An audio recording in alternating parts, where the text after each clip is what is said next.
La guerre entre dans une nouvelle phase.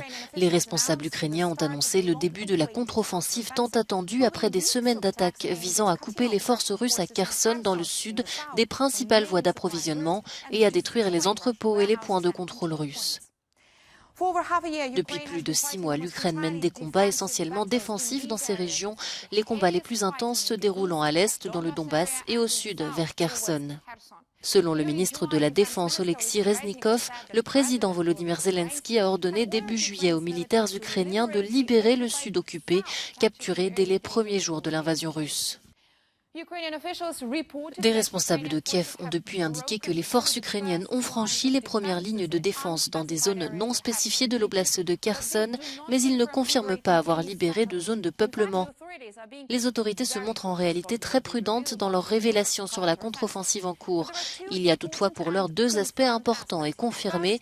Premièrement, ce n'est pas une bataille pour Kherson, c'est une bataille pour le sud de l'Ukraine.